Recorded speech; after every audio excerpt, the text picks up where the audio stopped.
So, take me to the metal days. Where did that sort of happen, and where were you when you were doing that? Yeah, so the metal days, my biggest influences, so it started, this is very embarrassing to talk about now, but so like you mentioned, punk, pop punk was kind of my big influence back then. I was also really into Korn. Marilyn Manson was a huge one. Slipknot, pretty much any of the metal bands that everybody kind of laughs at when you tell them that you used to like to listen to them. I don't laugh at that. You're the first one. So those were the ones that like really got me started, and even like looking back now, there's a lot of like really cool things that all those bands did. But as far as playing was concerned, I started to get really into. At the same time, I was getting really into prog rock, so I got into Dream Theater, like Symphony X, just kind of all those guys, and then got really into Victor Wooten, who he obviously changed the way I look about music and play bass and all that jazz. But, and I hear that in your music, in those two projects.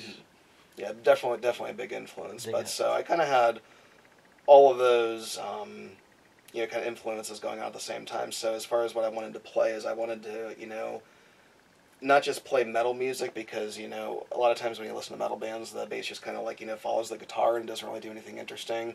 Obviously there's exceptions to that, but that's kind of what I was used to hearing. So I was really wanting to branch out and do something to where, you could look at the bass more melodically instead of just a rhythmic instrument. So that's kind of where Trasm kind of I started playing with the band Trasm. They were really really good musicians. The two guitar players were phenomenal. The drummer was amazing, and they were kind of like in the same place. Like they were all really like to shred on their instruments. So it was kind of cool to get all of us together and get to do that. And I think to this day, like looking back, that was probably my favorite band that I was in. All throughout my younger years. You were set up in your dining room. Yeah. And I think, I can't remember what the first thing we did was, but it was something like that. You just said, can you come over and do a recording? So I remember I did that. And, at that time too, it was kind of like, that's kind of how you network. You kind of start off doing people favors, things like that. And, obviously I considered you a friend at that point as well. So that's kind of how it started. And then, from there, I think, the first like actual project we did was Yankee Bravo's second album, Glimpses. I think that was the first like actual project that I was a part of. Oh, really? And that was all recorded in your dining room. Yeah. That's right. Yep. Yeah, I think that was the first one, and then Reflections, I remember that was all done in your living room as well. I think I started conning you into stuff on a regular basis. You did.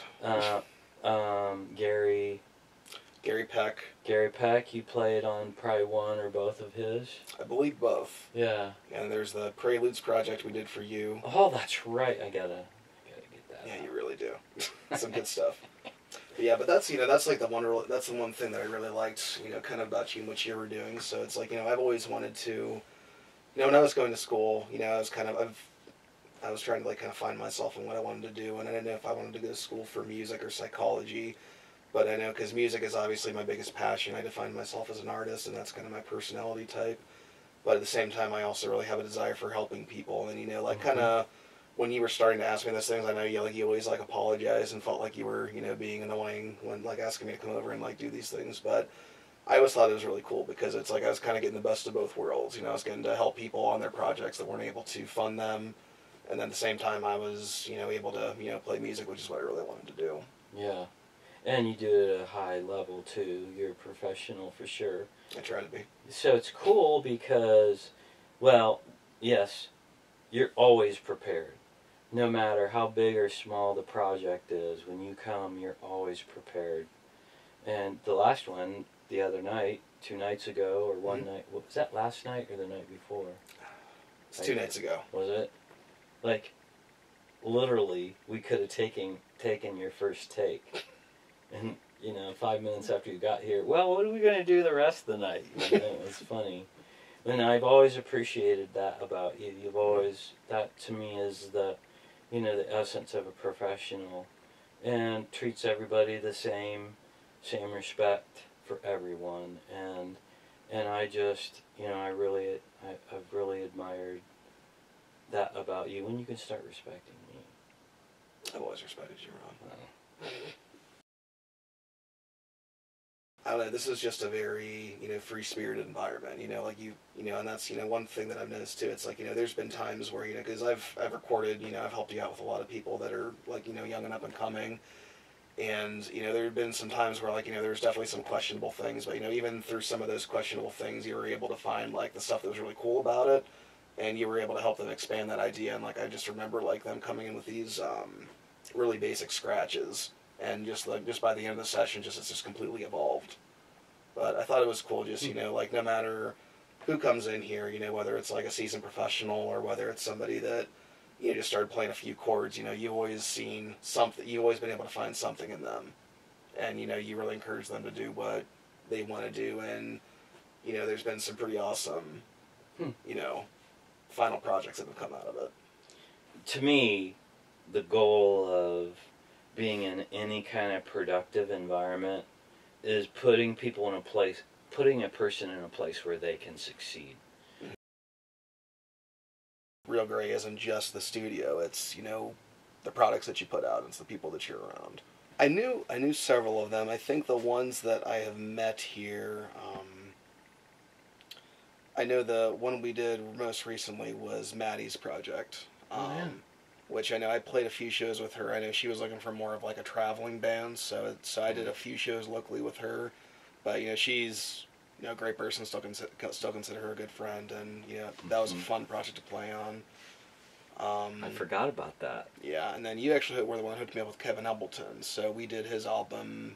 I think it was just It Did Me Well, his first album. I can't remember. I think some of it was here, some of it was at John Finley's place. Yeah, I did the Hammond on that project. That's right. But yeah, I know that one. That's how I got hooked up with Kevin. I didn't know that. Yeah. I thought you always knew Kevin.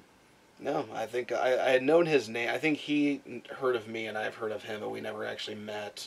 And then he had emailed me and said, like, hey, I'm looking for a bass player. And several people told me about you, and I think you were the main one that was like, your famous quote, you guys need to know each other. Yeah. I think that's what stuck out to him, but... Yeah. Yeah, there was that That's one. How many emails have I put you in? So many. So many. You two need to know each other. Yep. Austin Wolf was another one.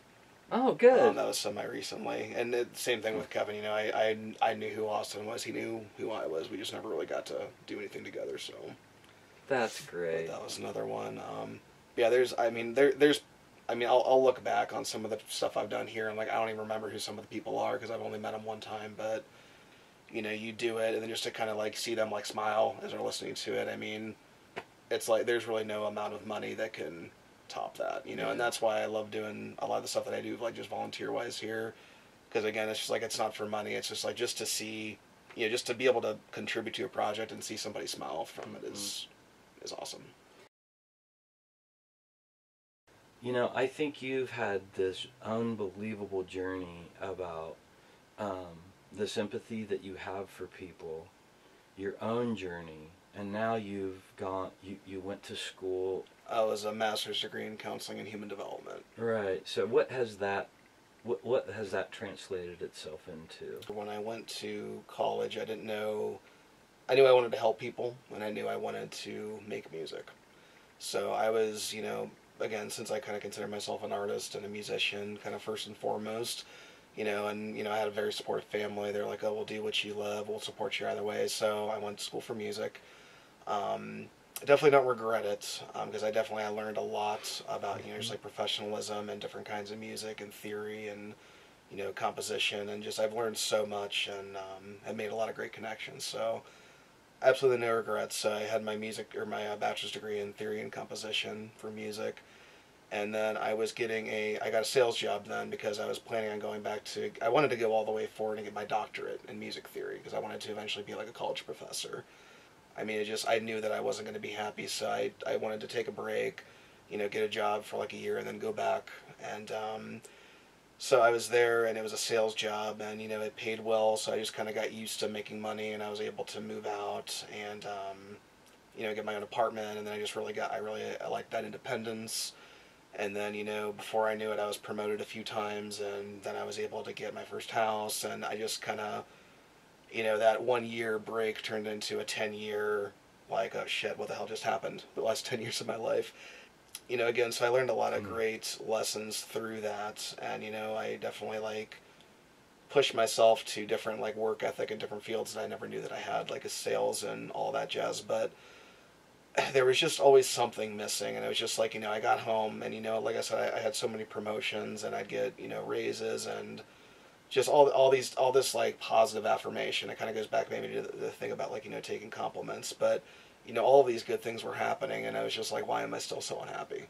And I couldn't really answer that question, and, you know, and I kind of finally eventually got to the realization that's just like, you know, all I'm doing is just, you know, helping this one company that has, like, a bunch of people, but really I'm just kind of like one small piece of this, like, giant puzzle, and it's like, I just felt like I was going home by the end of the day, you know, in their eyes I was doing a lot, but in my eyes I was just like, how did I, like, help anyone today? You know, I finally got to the point where I thought a lot about it, and I decided to, you know, I should probably go back to school or I wanted to go for counseling. And I was thinking that would be a good way for me to really make a difference, because I was doing a lot of music part-time, but I was thinking, you know, if I could make my daytime job more fulfilling, you know, I'll be able to enjoy this a lot more. So I ended up, you know, kind of pushing through it, and it was hell, but, you know, I went through 3 years of graduate school and, you know, practicum, internship, and, you know, now I'm a mental health counselor. So it was a huge leap of faith, you know, quitting my job that I had for, I think it was there for 11 years, I want to say. But, you know, putting in my notes there. Long? It was 11 years, and it was the weirdest feeling. Like, my last day was just the weirdest feeling. You know, and then there's just kind of, you know, that whole starting a new job, you know, as a counselor, you know, you want to help everyone, getting acclimated to the new job, you know, learning, you know, what is within my control, what's not, has been really beneficial. But, you know, I'll bet. Yeah, but, you know, I'm at the point now where it's, you know, at the end of the day, you know, even if it's like a bad day, you know, as long as I can say that I helped one person, or, you know, I kind of helped one person think about something differently, or whatever the issue may have been, you know, it's just that one thing that I did for the day is just enough for me to be like, okay, I can go to sleep tonight knowing that I did something. Right. And that's been really good for my own mental health as well. I'll bet. So talk a little bit about the roles then that you've played as being a professional musician. You play in bands, you do session time. Talk about some of that you do. Recently I've been playing with Neil Zaza, who's a guitar player, and it was really cool having him reach out to me, because he's a prog artist that I listened to in college a lot, and it was just so crazy. I got connected to him through my friend Joe. I also play in his band Ravenwood, but you know, he knew him, so Neil sat in for a few shows, and then Neil actually had asked me if I could, or first Neil's wife asked me to do a cover show with her, which I did, and Neil played guitar for that. So then from there, he asked me if I would do some holiday shows with him. So he's got his One Dark Night, which we do around October, and One Silent Night, which is in December. So turns out that I'm starting to, you know, kind of be the guy for those shows, which is really cool. So And Ravenwood. Yeah, so then there's that. There's Ravenwood, which is the industrial rock group. Tosca, who we talked about, she is in the process of, you know, getting something going right now, which we're, you know, getting back in the mix of. And then just, you know, anytime you need me down here, you know, I like to, you know, come down here whenever I get the opportunity. I play at a church. We usually do a morning service and an evening service there. But, you know, pretty much whatever I can do, you know, I turn very few things down. And I think because of that, it's, I've gotten to be very versatile, which I like. You know, I've played, you know, I always tell people, you know, I've played, you know, Jewish synagogues all the way up to, like, these, like, death metal concerts. You know, it's just, it's really cool just to being able to, you know, get involved in all the aspects of music. I really hope someday you can put all those together, like Jewish death metal. It's got to be a thing. It has to. Yeah. Somewhere. From the standpoint of where you're at as a musician, what do you think is your next frontier? What lines does Brandon Covey need to cross? What do you see in front of you? There's nothing really set that I have. I think, you know, just my main thing is it kind of goes back to just wanting to make music and wanting to help people. So I think just continuing to do that. So I guess, you know, to answer your question, I think what I need to do is finally get another album out. But, you know, we kind of talked about before where when I write music, it's not as like I'm not really trying to get fans. I'm not trying to make money because the solo bass community isn't exactly booming right now or ever. But so like, and it started where we came out with Reflections, and I remember you were telling me like, hey, like I was listening to this while I was like drinking coffee this morning, and I felt so good. Or I have people say like, hey, like I had this on while I was reading my Bible this morning, and it just like really kind of like set an atmosphere for me. I had a friend whose husband is a massage therapist, and he said, hey, like I got you a bunch of downloads today because I've been playing your CD and people keep asking me what it is. And then I think just not too long ago, I mean, it was a few months ago, you reached out to me again and said, hey, I was listening to your first CD again, and it just like really put me in a good spot and let me meditate. And it's like, it's kind of like it's my attitude shifted, and that's kind of where I want to go. I can get all the compliments in the world about, like something that I write or, a style that I'm playing or some technique that I can do on a bass, and it's flattering, but when somebody comes up to me and says like, hey, like, the CD, like, or this song that you wrote, like, really helped me, or like, this made me feel really good. That's kind of the stuff that I've been really going for lately. And it's not so much to, I don't want to make it sound like that's what I want. I'm not like looking for those things, but just knowing that, if I can take, because usually when I write, I'm never in a good mood. I mean, I've never been able to sit down while I'm in a great mood and write a song, or a piece. So usually it's when I'm, really upset or really angry is when something comes out. And just to be able to take that energy, that negative energy, turn it into something positive, and then have that thing help somebody, is really what I like to do. So, and that's Wonderful. What I like about instrumental music is, you can listen to a song with lyrics and kind of like figure out what it's about, but instrumental piece can be about whatever you want it to be about. So for me, it might have like a very dark meaning, but to somebody else, it could sound really nice and it could mean something positive for them. So. That was a very long answer to your question, but I think I think the next thing would be to make another album and just to be able to continue to, share that with people. Right. No, there have been times. I think the last time I reached out to you, I just put, and part of it is it's been so long since the first album. Mm-hmm. I listened to it, and it's so cool to be able to have fresh ears on something. Mm-hmm. You just don't know. You don't know the impact. Mm-hmm. There's elements of it that, like, I appreciate what you said. Like, you erased the codependent element of it. Like, I'm not doing it just to be appreciated. Mm-hmm. You're doing it because it's what you do. Mm-hmm. And one of the benefits of it is sometimes people reach out and let you know that. Yeah. But, and I think like it's kind of like what a lot of people need, it's not like even like at a job, like you don't want, you're not going to expect a raise every time you do something good, but it's good like every once in a while for your boss to come up to you and say like, hey, just let you know you're doing a really good job. It kind of gives you that motivation. So that's kind of what it translates to, every once in a while, when I do get one of those compliments, it's just like, okay, good. Like this is still reaching people. Mm-hmm.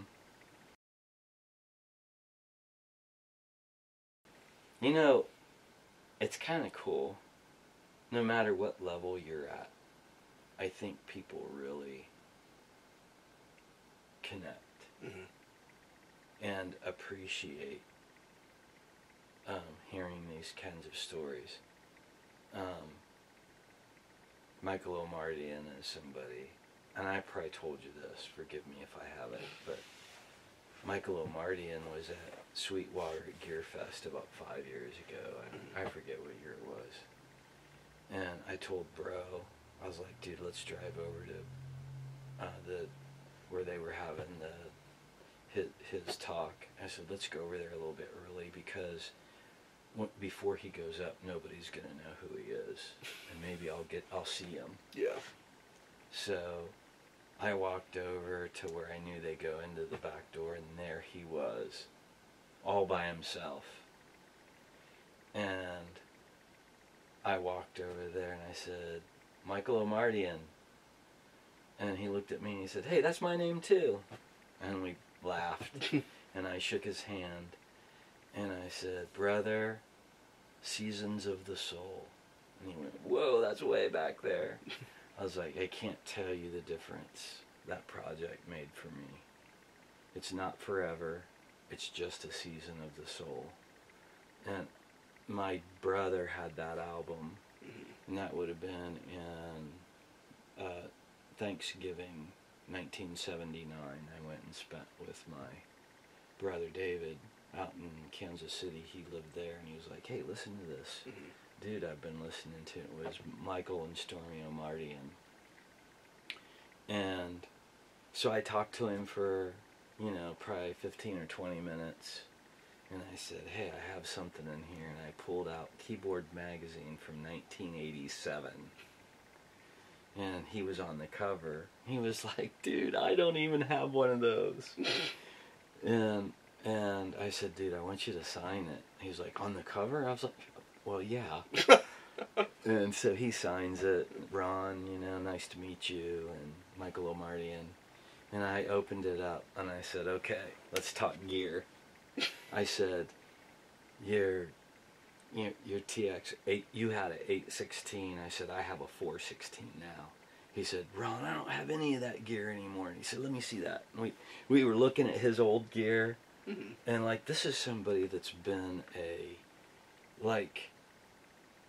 like somebody in music that's been somebody I've pointed to since 1979.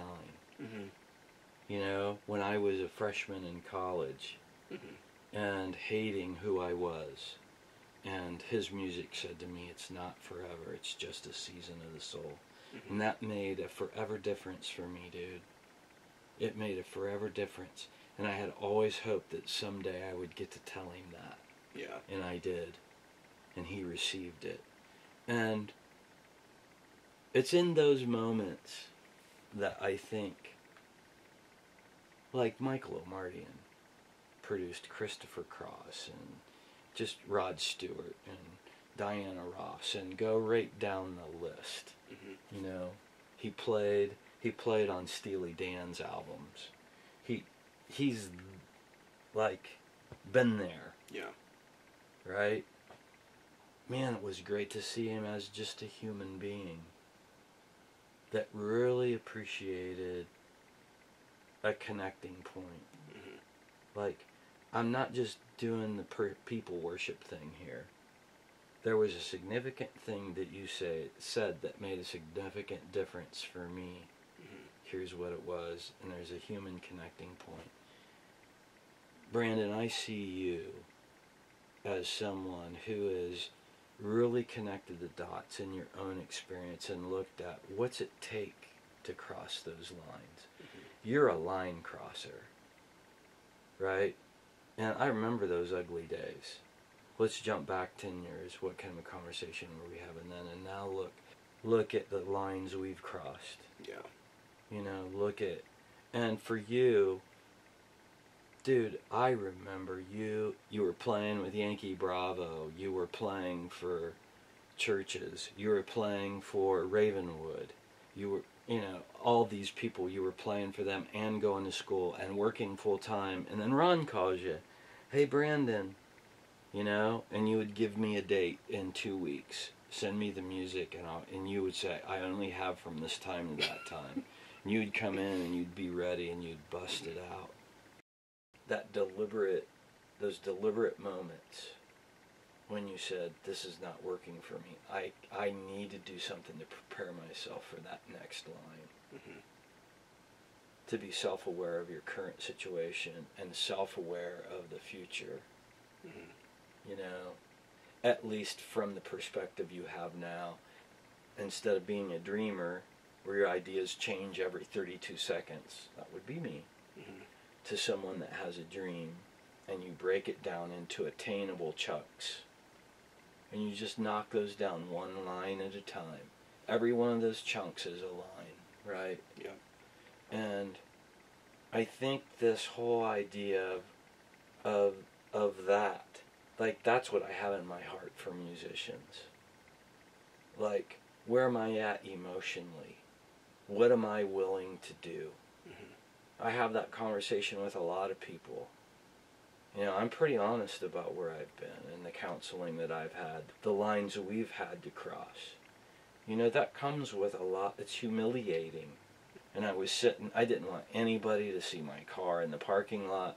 I didn't want anybody to see, you know, I didn't interact with anybody in the waiting room. I was just like, oh, I'm not here to pick up my child. I'm here for me. Yeah. And I remember telling the counselor that. And he said, good, you have to face that.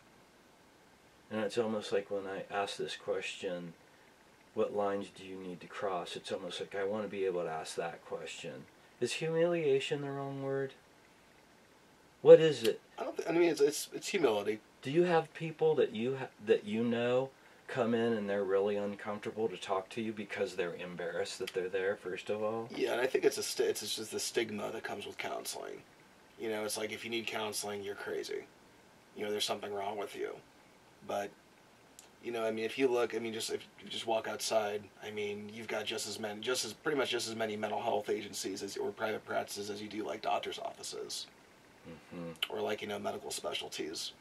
But you know, here's me and my personal surroundings. You know, my wife, the people that I have, you know, close interactions to, that kind of see me every day, kind of tell me like, hey man, you're not being yourself. Like, what's going on? And you know, I kind of realized I wasn't in a good spot, and so then I talked to my psychologist, because yes, I see one too, and you know, she's telling me, yeah, you should definitely try to, you know, talk to your doctor about this. And I got angry, you know, I was thinking just like I don't feel like I need this. And I mean, and this is why counselors are so good, you know, because sometimes you get so wrapped up in your own head that you don't really see the really obvious things.